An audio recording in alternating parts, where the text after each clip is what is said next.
Uden for Ghanas hovedstad Accra ligger en kæmpe losseplads fyldt med gammel elektronik.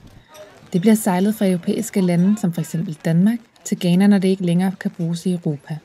Lossepladsen har et areal, der svarer til 11 fodboldbaner, og 40.000 mennesker bor og arbejder her under meget dårlige forhold. En af dem er 12-årige Isak.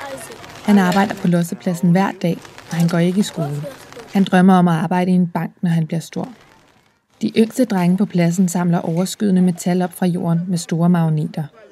De ældste drenge har ansvar for bålene, hvor de brænder computere, kabler, køleskabe og andet elektronik. Inde i computere og kabler er der værdifulde metaller, som f.eks. kobber og aluminium, som frigøres, når skrottet brændes, og det kan sælges og genbruges. Unge piger sælger vand til dem, der arbejder på lossepladsen. Røgen fra bålene er meget giftig af indånden og forurener miljøet. Det afbrændte elektronik kan indeholde tungmetaller som kviksølv og bly, som er meget skadelige for dem, der arbejder i røgen.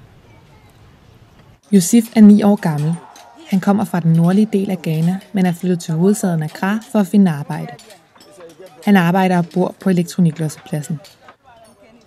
Han har slået sig på hovedet og skåret sin højre hånd på en ødelagt computerskærm, mens han arbejdede. Yusif går ikke i skole, men hans drøm er at blive ingeniør, når han bliver stor. Flere europæiske lande, blandt andet Danmark, har skrevet under på en international konvention, som siger, at det er forbudt at sende sundhedsfarligt affald til lande, som ikke har ressourcer til at håndtere det. Alligevel modtager Ghana hver måned store mængder ubrugeligt elektronik fra Europa. Hver måned fragtes mindst 600 containere fyldt med kasseret elektronik til havnen i Ghana. En container kan indeholde op mod 300 computere, og antallet af containere, der sendes til Ghana, stiger år for år. Vi møder denne dreng på pladsen. Han taler hverken engelsk eller det lokale sprog i Ghana, så vi ved ikke, hvad han hedder eller hvor gammel han er.